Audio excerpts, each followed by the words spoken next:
Topics and opinions expressed in the following show are solely those of the host and their guests and not those of W4CY Radio, its employees, or affiliates. We make no recommendations or endorsements for radio show programs, services, or products mentioned on air or on our web. No liability, explicit or implied, shall be extended to W4CY Radio, its employees, or affiliates. Any questions or comments should be directed to those show hosts. Thank you for choosing W4CY Radio.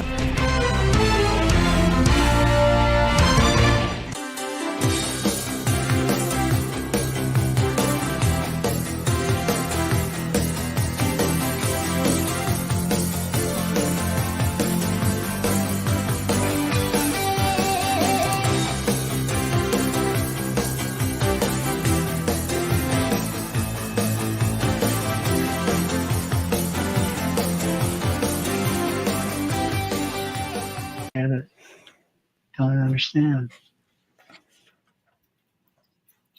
Welcome to the camping show.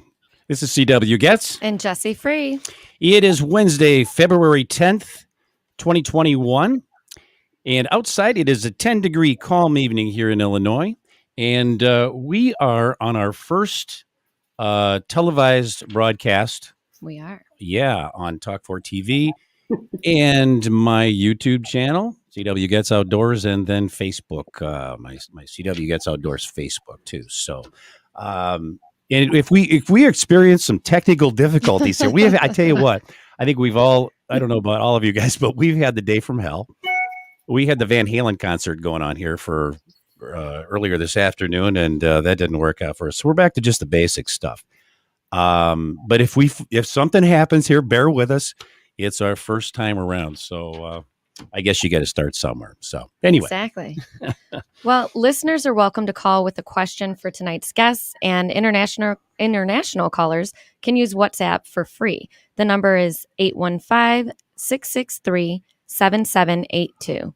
That's 815-663-7782. In addition to our regular radio broadcast on W4CY Radio, tonight is the first television broadcast of the camping show. And each week we can be seen on Talk4 TV, CW Getz Outdoors, YouTube channel, Facebook, LinkedIn, and not Twitter. We thought there was going to be a Twitter, but not going to be a Twitter. At least I don't think so. So we're pretty excited about that. Our very special guests on tonight's anniversary show are Cliff Jacobson, Kevin Callan, and Darlene Patterson. Welcome. So, hey, and I love this. I can see everybody. This is so unusual. I like this. Stepping into the 21st century. So Jesse, tell us a little bit about each of our three guests. In fact, you're going to tell about two of them, and we're going to do one. Let's get that run. All right, I'm going to start with Darlene. Hey, Darlene. Darlene is an Indiana teacher, photographer, canoeist, backpacker, potter, and world traveler. Darlene Patterson has adventured to the Canadian Arctic, the Arctic in Norway, Finland, the rainforest in Peru, and the Amazon River. She was an instructor at the Voyager Outward Bound School, a wilderness first responder for 22 years, instructor for a hiking course at the IU Extension in Indianapolis for 8 years, and has been the organizer for a local hiking and adventure camp for over 20 years. Darlene also won a second place in the Chicagoland's Fearless Female Contest a few years ago. Welcome, Darlene. Hey. Thank you very much. Yeah. Darlene, you're a badass. You are. Hard to believe that's me. Kevin, a.k.a. the Happy Camper. And doesn't he look happy? And by the way, I didn't get the memo because everybody's got their CW Getz shirt on. And I'm CW Getz. I've got no CW Getz shirt. I didn't get the memo. We've had an interesting day here. So Kevin, a.k.a. the Happy Camper, is the author of 18 books. He's an award-winning writer and a keynote speaker at outdoor events across North America, and is also a regular guest on several television morning shows and CBC radio. Kevin has several film awards to his credit and writes a column for Paddling Magazine and Explore Magazine. He was listed as one of the top 100 modern-day explorers by the Canadian Geographical Society and was made patron paddler for Paddle Canada. Awesome. Wow, it sounds like I don't really have a normal job. This is what your mother says that, doesn't she? She did, yeah. She actually, in fact, I talked to her last night. She even said, son, could you get a normal job? And also, by the way, that photo that you posted with you half naked with the whiskey. You're not attractive. I remember that. That was a good one. I love your mother. No, remove it right now. You're not an attractive man. I hear that. What is that? They're mean to us. Why? Why? You got to keep us on their toes. That's right. Right, exactly. All right. Tonight, we also have Cliff Jacobson with us. You will hear him on the phone. We don't see him on camera right now, but Cliff is one of North America's most respected outdoors writers and wilderness paddlers. He's a retired environmental science teacher and an outdoor skills instructor, a canoeing and camping consultant, and the author of more than a dozen top-selling books and a popular video on canoeing and camping.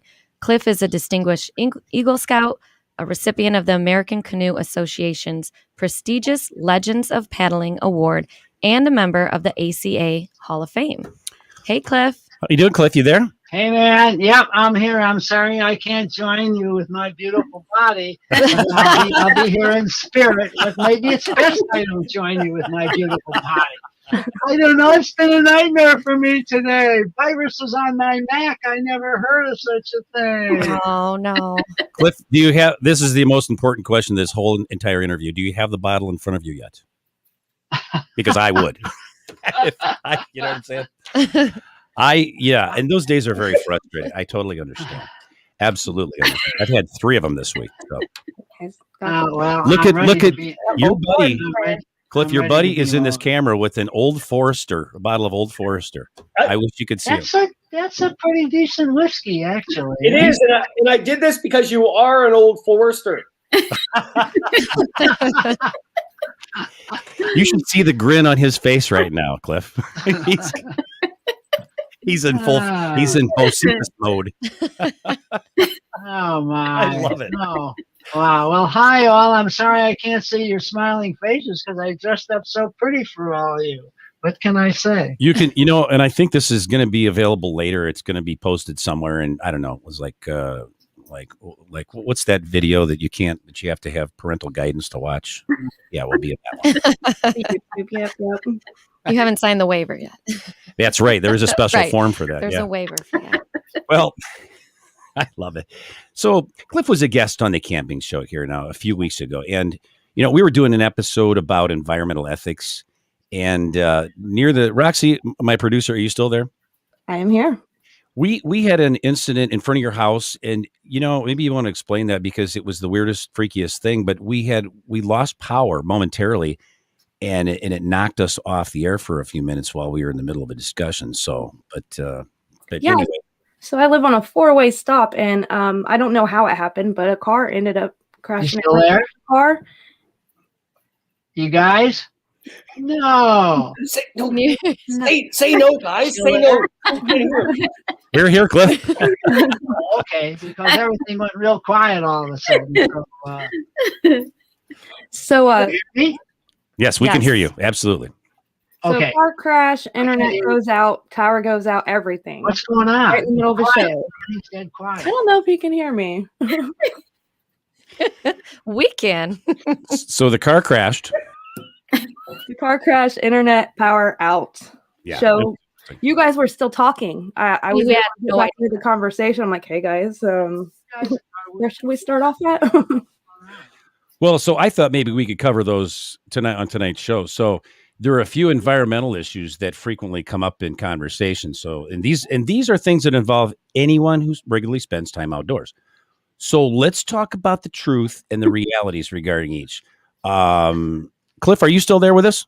I'm still here with you, man. Okay. I'm here. All right. Perfect. I'm here. So Jesse, go ahead and pop in Yeah, there. let's start with campfires. Are they really as damaging as what we're told?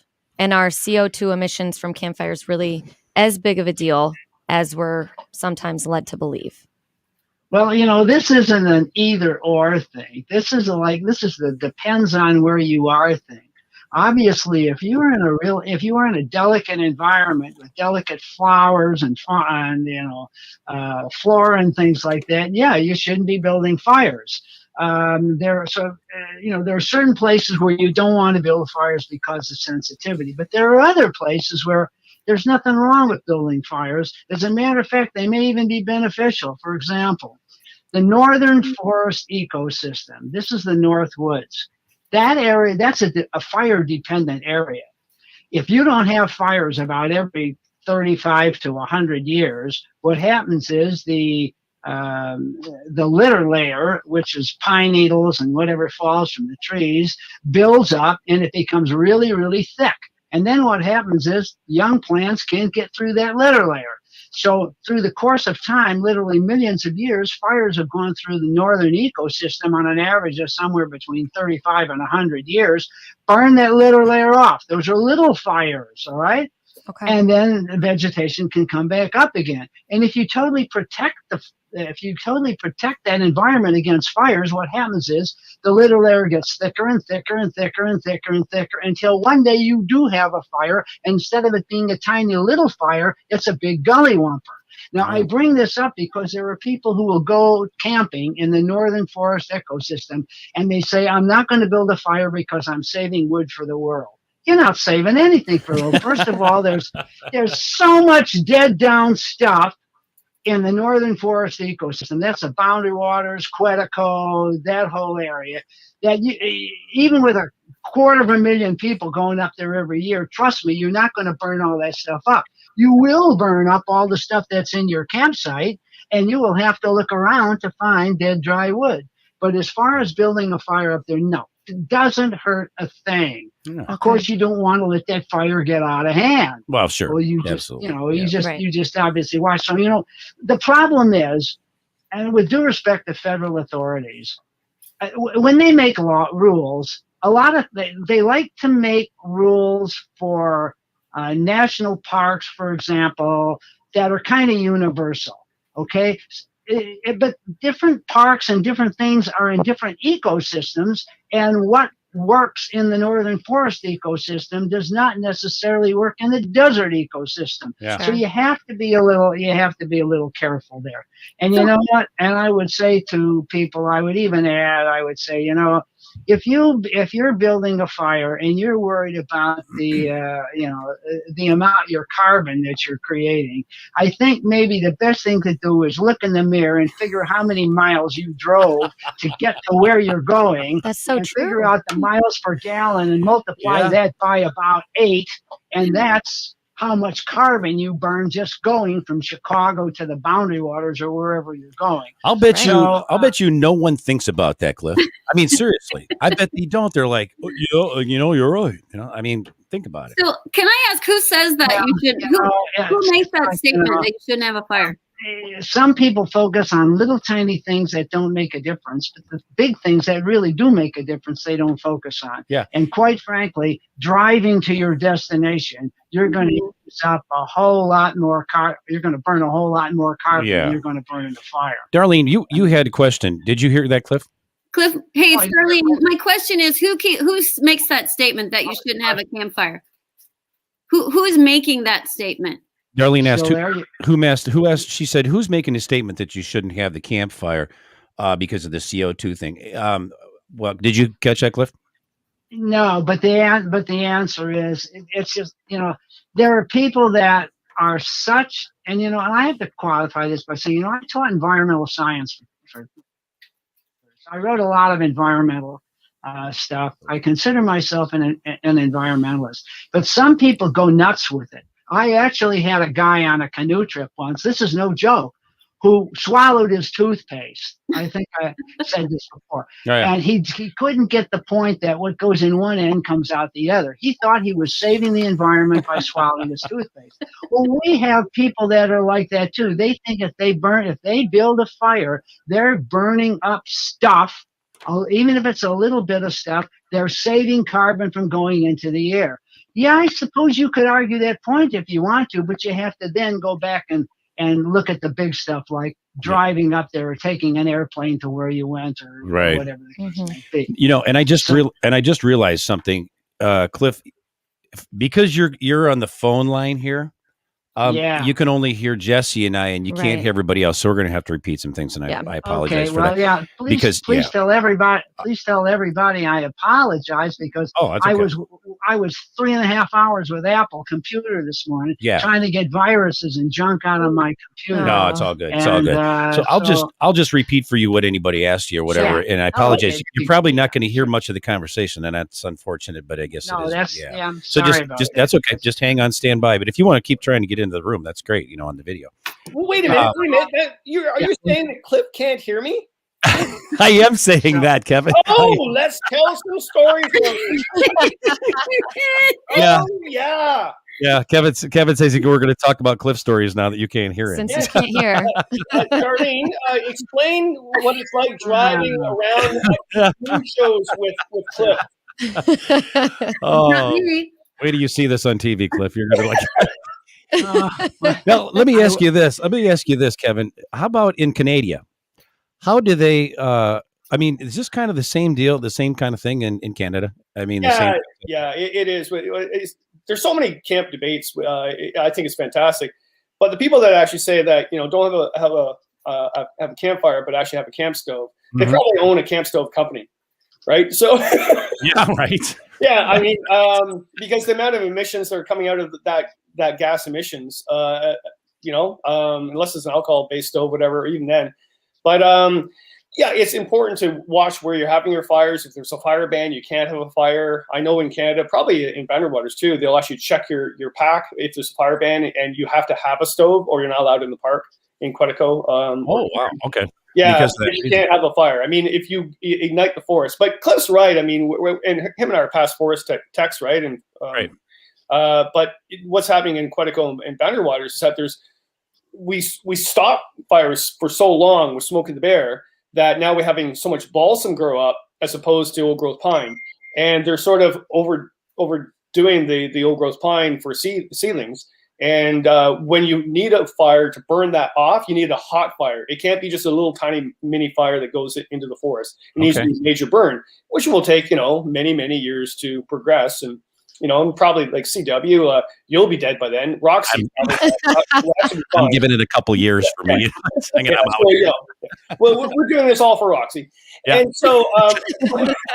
But the whole thing about that is like, you can have a campfire.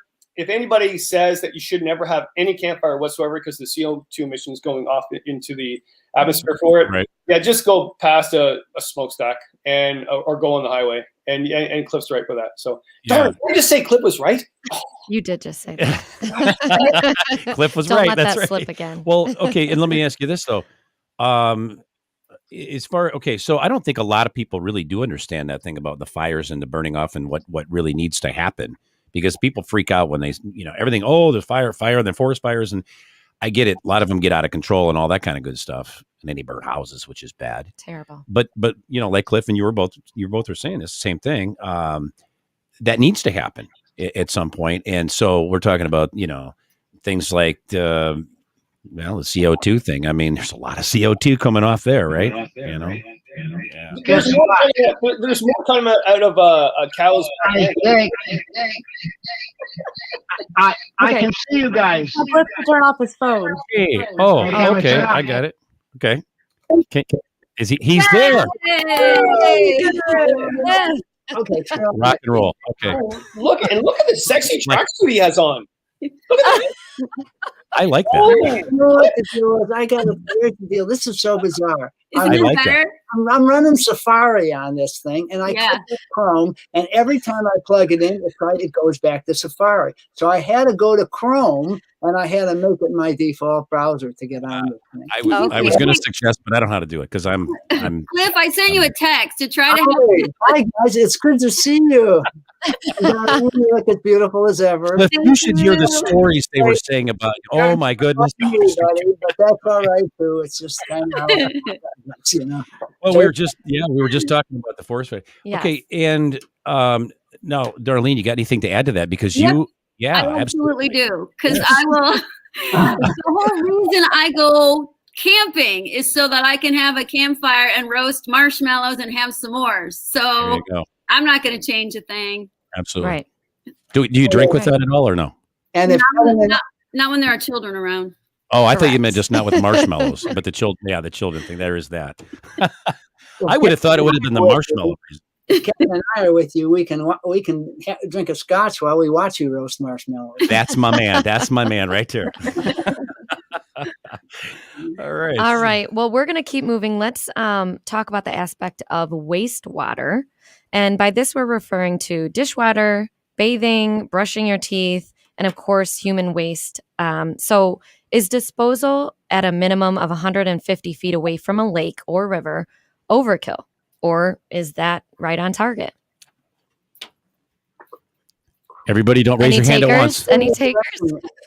Okay, so I'll tell you right now that when I go get water from the lake at my campsite, I never ever go where it's easy to get water because I don't trust the camper that's been there before. Not to say they're evil campers, but there are some ignorant ones, right? So basically, I've been on a trip where this one gentleman, and I didn't catch him until the day 3. He would go back and do his business, and then come back and wipe his hands in the water by the lake, and then use my tea towel to wash his hands. And I looked at him, I went, "What the heck are you doing?" And he goes, "What's wrong with that, man?" I went, okay. Or even doing dishes right by the water. You don't do that. And you have to assume when you get to a campsite that the person there was not as ethical as you. Yeah. Just keep safe because you don't want to get sick out there, right? Especially if we're doing a 20-day trip.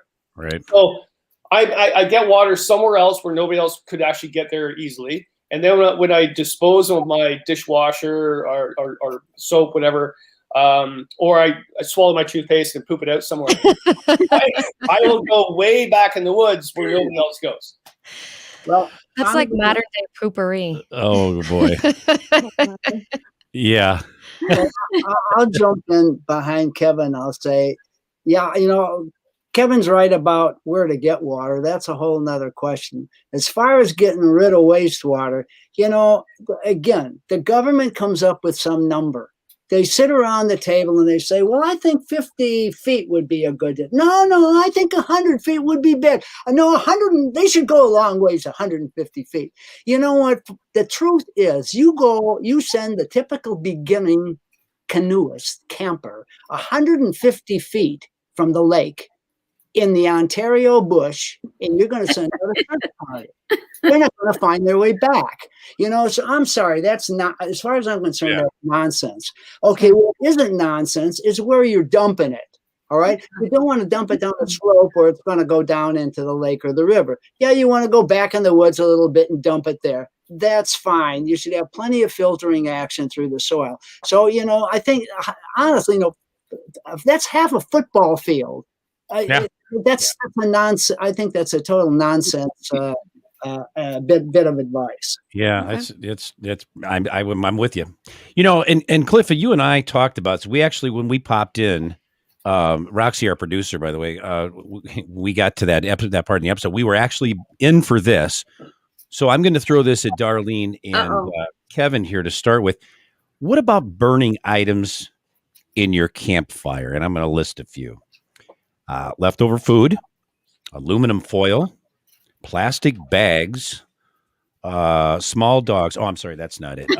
Eggshells. I'm sorry. It's just a joke. Eggshells. So there's leftover food, aluminum foil, plastic bags, and eggshells. Yeah. What do you think? Well, I think if you have leftover food, that's poor planning. And I mean, if you've repackaged everything and you have plastic bags and you empty them, they don't weigh anything anyhow. So to me, it doesn't make sense why you wouldn't just take the plastic with you. In my mind, the only thing you should burn would maybe be paper. But again, use that for fire starter and give it a purpose other than just burning it to be burning it. But everything you have is virtually going to be empty. So I don't know why you wouldn't just take it out. Eggshells burn up. I don't know why that would be a problem. Yeah. What do you think, Kevin? It's a tough one because it all depends. If I'm doing a 2-night trip, I can carry everything out. I don't need to burn anything. Right. If I'm on a 20-day trip, I'm not carrying that garbage for 20 days. But then the person that's going for 20 days knows when you burn garbage, you burn it. When you burn food, you burn it. You don't burn it to just embers so the bear can smell it and come in. But and Cliff, like, and even Darlene too, like, we've done all these shows for years, right? And Cliff, you've been on stage where you really have to watch what you say to 800 people. Because if I said, I don't burn my garbage, and they go do an overnight, well, Kevin said, so it's that's point too, right? So it's like my Scottish mother, just didn't be stupid, She always just looked at me, she just didn't be stupid, you'd be fine. But you can't say that to people. Well, I guess I'm saying that right now. Well, only the whole world. I mean, it's not a big. Yeah, so I would burn my garbage if I'm doing a long trip, especially if there's a fire ban on, and it's been on for like 10 days, and then finally the fire ban lifts. I'm going to burn all that stuff because I don't want to have an issue with a bear coming in, or a raccoon, or a squirrel, or whatever. Yeah, and that's kind of what Jesse was going to talk about here, or ask you to. Yeah.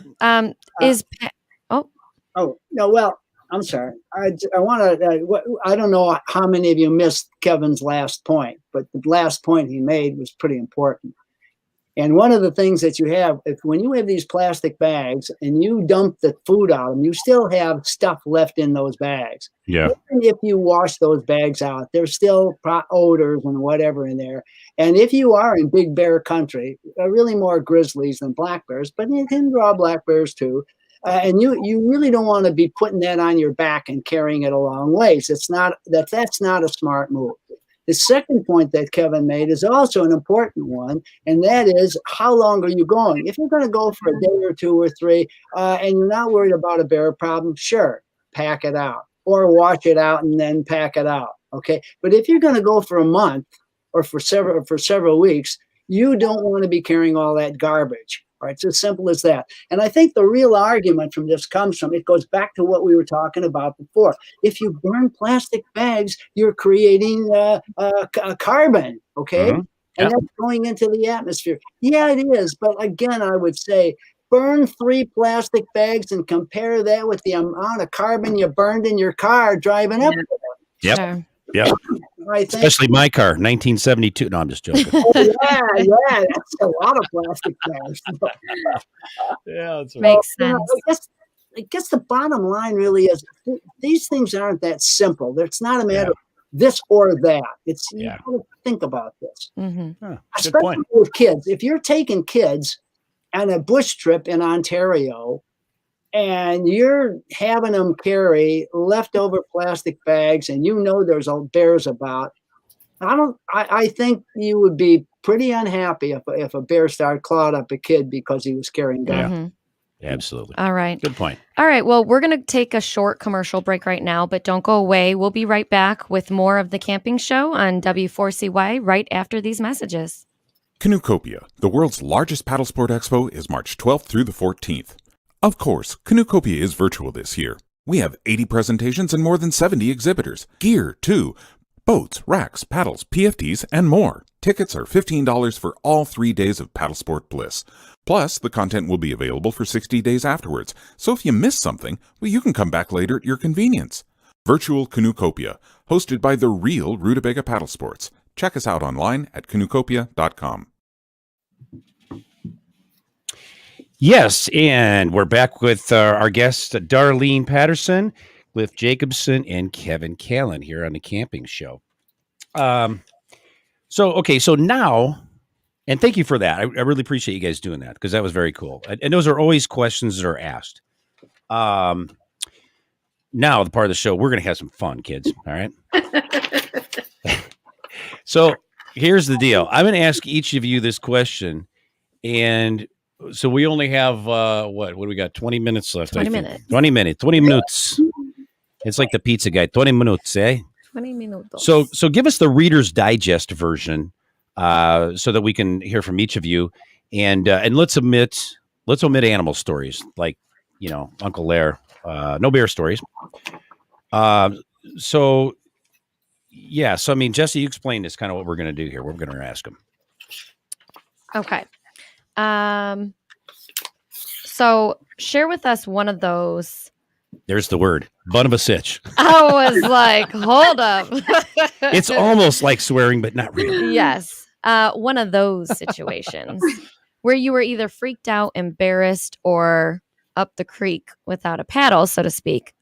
Maybe like forgetting to pack toilet paper, having to resort to using leaves, except you accidentally maybe grabbed some of that poison ivy leaf at night in the dark, you know.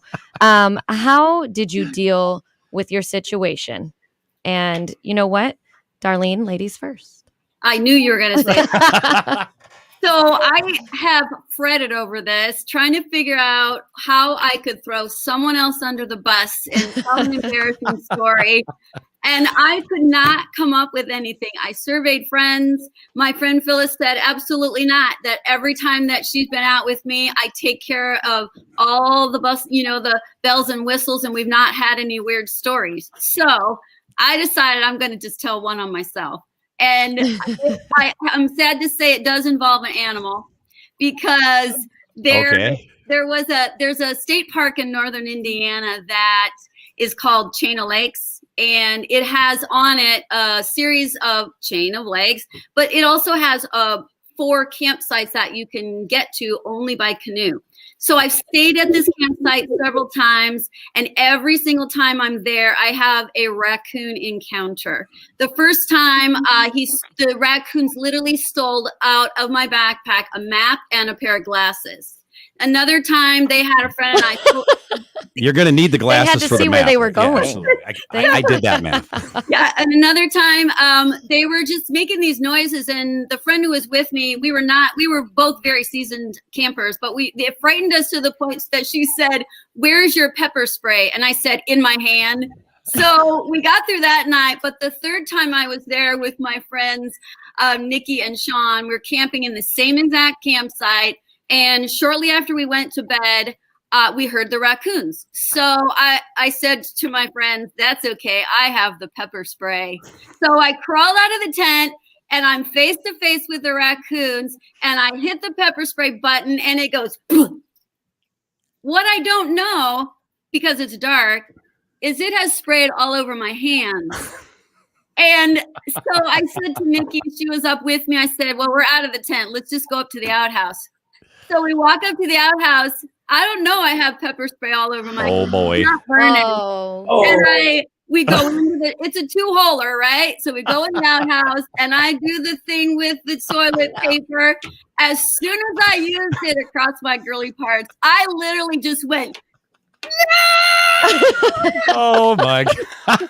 I did not see that coming. And I stood there, and then of course my friend Nikki starts laughing too, because she can't believe that I have just covered my private parts with pepper spray.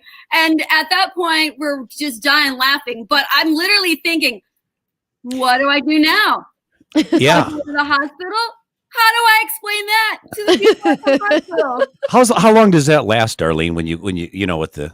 Luckily, not very long. I literally hobbled back to the tent, crawled, and I'm like, okay, breathe. And I crawled in the tent, and I laid there. It probably within 20 minutes had subsided, so it probably wasn't that much. But boy, was that a shock! Wow. And we just had my friend Tisha Taylor, who was a guest on the show. She just said, "Ouch." Yeah, that pretty much says it all, right? Oh yeah, it was running through my head. What am I going to say to the emergency room people? And how do I get there? I'm in a boat.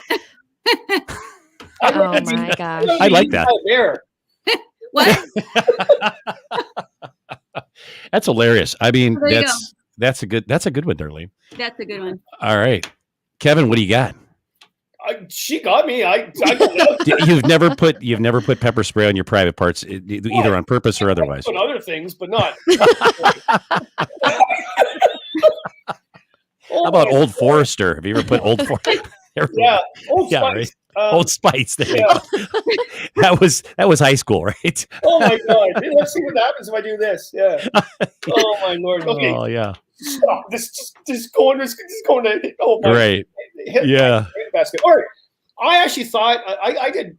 I got to say, one of the most major misadventures I've ever had when I actually looked at my old journals, and it was human error. It had nothing to do with wilderness. Had nothing to do with wild animals. And one trip was just brutal to prove it.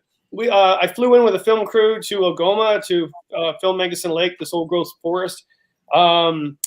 the government went with us to document it. And the one guy, he didn't get along with his wife, so he phoned her every night on the sat phone, and they had an argument every night. And then the battery in the sat phone went low. And then the producer of the film company, he got really sick from a parasite because he filmed a show on parasites before that trip, and he brought the parasite with him. And so we had to phone in an airplane to come and get us, a float plane. And that guy couldn't get in because he was arrested for pornography scandal. What? No, it was a terrible trip. And Come then on. I waited 2 days for another plane because I finally had a little bit of battery left. I got another plane company coming to get us, but he couldn't come to get us for a couple of days. All we had was sugar and prunes for the four of us, actually 5 of us, to eat on this island waiting for the plane to come and get us. And then they came and got us. They flew us to our vehicles that were 80 kilometers away from Chapleau, like on a dirt road. And some locals slashed their tires because they didn't like canoeists going up to their area. Wow. How did that many, like, that's a lot of misfortune. It's terrible. It was a terrible trip. Don't go canoeing in Ontario. That's Moral of the story. Don't go. That's a But good then one. it was all human misfortune and error as opposed to wilderness. Everybody goes, oh, don't go to wilderness, you'll die. Wilderness is dangerous. No, humans are dangerous. Which is why I carry pepper spray. Oh man, Right. Usually for people. that's funny. Cliff, you got one for us? We got a few minutes left here. Well, this is not a biggie, but I'm one of these guys who tells everybody they have an equipment list, but I never have one. Okay? It's like I can remember everything, so at least I think so. It's getting a little bit worse now, but some years ago, I was guiding a group of kids in the Boundary Waters, and then we went up into Ontario. And doggone if I didn't forget. And the rain was coming, and I had to rig a tarp. I get my tarp out. I forgot all my cord at home, my whole bag of cords. Wow. How am I going to rig this thing? So I start looking around. And you know what? Some careless camper, God bless him, put a bunch of cord up in a tree, and he couldn't get it down because it was all knotted up. So I just got it down, strung it together, and I had cord for the rest of my trip. That's about God was on your side that night, big time. Kidding. He might not have been there for you today, Cliff, but he was there for you on that trip. He was there today. He was just a little late. Kevin calls you God. You know that, right? Like when he's on stage with you, he said it's like being here with God himself. So Cliff, I actually do. I'm up here in Canada, and some people know who you are, and some people don't, right? And they say, well, who is this Cliff Jacobson? I go, well, he's the god of canoe tripping in the United States. Don't you know who he is? And you should have a cigar. Like I was thinking that. Yeah. I thought God had a cigar. Everybody knows Kevin. Well, it's interesting though. Like we've known each other for many years doing all these shows, but I gotta say, in my early 20s, I went down the Missinaibi River for 20 days on myself, my first big solo trip, and it was from your book. It was the Bible. It was actually the Bible for me to go down. It still is. Very cool. Right? Yeah. But it's really cool though how at all the shows we went into, like we parallel in our careers. Like we're both forest technicians. We did forest surveys. Forest measurement and stuff like that. And then we started writing, and then we ended up with our lives promoting other people to get out there so they can burn garbage in their campfire. I have to, you know what? You say that. I have to read some comments here. And first of all, I'm going to say a bunch of people here. So we've got Bill Rishka, Tisha Taylor, Joy Gallen. I said, that's how you say it, Gallen. Anne Fleming Sweeney. And she mentioned something about, she says we boil water before consuming, of course. No plastic or eggshells. It's toxic. So yeah, it gives off toxic fumes. Anybody want to respond to that one? I didn't know that eggshells would be toxic. Eggshells last forever. Everybody knows that. You throw eggshells out, they kind of last forever. That's the bad news. The good news is there's a lot of birds out there, and they lay eggs, and those eggshells are out there too. They don't hurt anything. It's just calcium, and that's I would think. I thought. What are you going to do? I suppose you can burn them out and pack them out if that's what you want to do. But the realities of it are, I don't think too many people are going to do that, because you're going to have a really hot fire to burn out those eggshells. I don't know how many people take eggs. That many people take eggs into the wilderness anyway. I was wondering that. I do. Well, I do too, but not a lot. No one except for us. That's no. You know what though? There's nothing like a fresh egg though. Eggs, because you guys deserve the best. Love you, man. That's awesome. So I want to ask, so now, Kevin, you and Cliff are both going to be presenting at Canucopia on the 12th, 13th, and 14th of March. Is that right? Yeah. It's so different this year, eh, Cliff? Like, man, where's the hugs, man? Yeah. I know. It's just terrible. And drinking the bourbon at night. Where's that? It's gone. It's gone. Yeah. You know something? Here's an interesting thing. And this is funny. I think, and Jess, you missed this, because if you had been with this show last year at this time, we, Darlene, Kevin, and Cliff and I think my cameraman, Mike, Mike Baster, we were all in a hotel room. The band was in the corner. No, I'm joking. But actually, Kevin showed up with, what was it? Not monkey butt, but what is it again? Monkey butt. Maybe he did have that as well. I don't know. Yeah, Kevin, was there some, monkey something, right? What was it again? Well, we started off drinking monkey shoulder, but it turned into monkey butt later on. That escalated. I knew there was something more to that. So, you just scream the word butt. That's all there is. Well, there's that too. Yeah. It's just funny when you say it on the air. You can say it all day long, but until you're on the air, but it's not funny until then. But it was a great time, and I really got to know, all you guys much better. Of course, you always do when you're drinking with somebody, but it was a great time, and that was a great show. That was at the not Quiet Waters, but Quiet Adventures. Yeah. Hard time changing that name. It's such a really good community. It really is. If you think about it, all the shows we've gone to, Darlene and Cliff and I and a bunch of others, it's all a really good, strong community, and we're all there for one purpose: is to get more people out in the woods so they can save it. Absolutely. When things happen. So, and the Canucopia, and even Cliff and I are doing a Q&A at the Quiet Adventure, and I think we're doing one also at the at Canucopia. But remember, Cliff, when you and I were on stage together, this is great. I don't know if we have time for this, but I'll do it. Fire Marshall, because we were overpacked and the room was overpacked. Oh man, Cliff, it was hilarious. I went to Darren Bush, the organizer. I said, I got an idea for next year. Cliff and I will go on stage and we'll debate, like a Canadian against a U.S. camper, and we'll. You're debating with God, you know that. Like, it should go really well. Great. I love it. So I remember Darren even said, "There's no way Cliff will actually do this." And no, it's Cliff's idea. Did he really say that? He said, "I don't think Cliff's going to go for it." Well, how did that turn out? I mean, who won? I want to know who won. Oh, Cliff for sure, but that's it was, what the funniest part was, I think one of the funniest parts was when I gave that woman that canoe paddle, and she held her, and I said, "Oh, you paddle a kayak, don't you?" And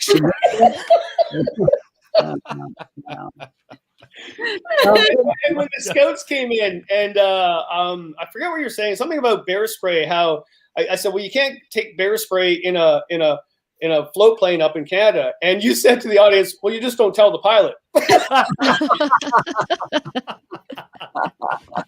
And that's the name of that tune.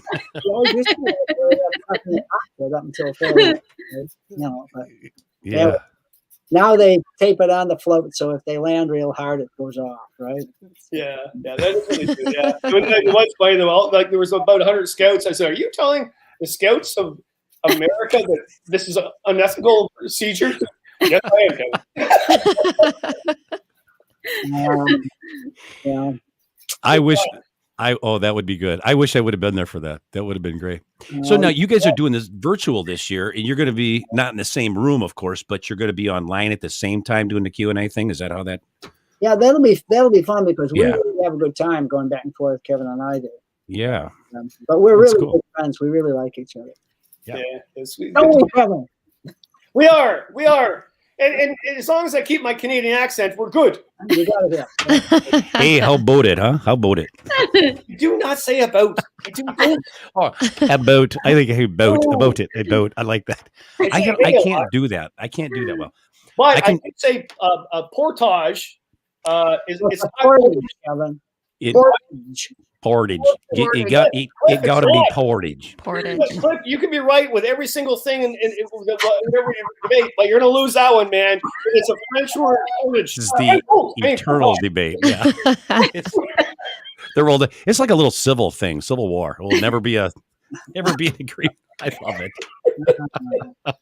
You need a flag. You definitely need a flag for this. There is one thing that I want to do with Cliff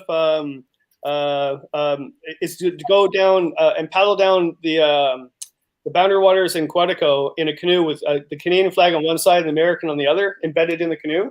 Yeah, And stop at a campsite. And the idea, we always had this idea when we get together, is we're going to sit at that campsite where where the boundary border is, the stake. The marker. Yeah, and then you're going to be sitting in your camp chair, burning garbage and eggshells and things like that on your side, and I'm going to be on the Canadian side, and we're going to, dispute things back and forth. I think the funniest scene in the world. Will you be throwing things back and forth as well, or just the debate?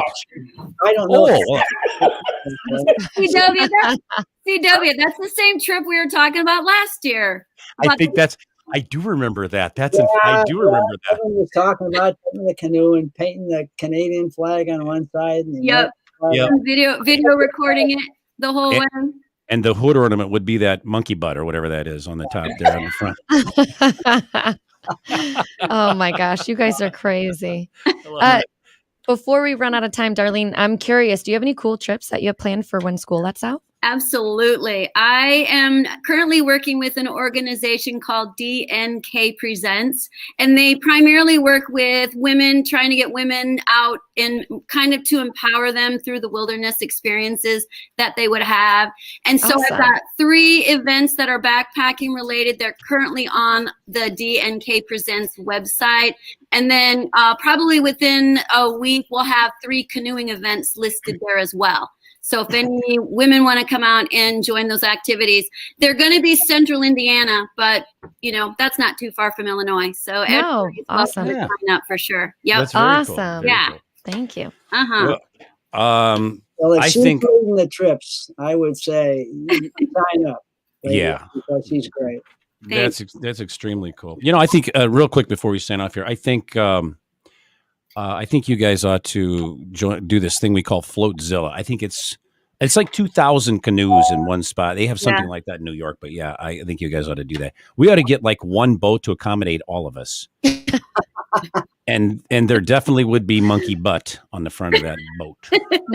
Several bottles. Okay. And maybe like these really long straws. We could also. This will be after COVID, of course. I don't think it's monkey butt with the straws. As long as Kevin carries it. There you go. I like it. And you know what? They're not going to bother him. He's from Canada. They're not going to bother him with him at all. Yeah. They're tough up here. You guys have been great. Yes. Jesse, I don't remember when I've had as much fun with this. This has been a blast. Thanks so much. Yeah. And happy anniversary to the camping show. And I mean, I'm really thankful that we made it a year. Yay. Awesome job, CW. And no one's kicked us off the air. Not Hey, yet. cheers, brother. I don't have the same, but yeah. Mine has a screw cap. It's not very good quality, not high quality here. So anyway, but thank you. We want to thank, Kevin, Darlene, Cliff for being our guests here on the camping show. It was an absolute pleasure to have you here this evening. And I think very highly of each of you. You know that. So I wouldn't drink whiskey with anybody. Just anybody. Not just anybody. Especially monkey butt. So anyway, well, we hope you'll tune in next week. And by the way, before I say this, thank you everyone for tuning into the show. I saw a bunch of people here that said hi, and I'm sorry I didn't get to mention everyone here. But thank you so much for tuning in. I hope you'll be back next week. We hope you'll be back when our guest next week will be Dave Kessman as we discuss river rescue and safety for paddlers. Once again, thank you for tuning into the camping show. This is CW Gets And Jesse Free. reminding you, Learn more, do more. See you next week.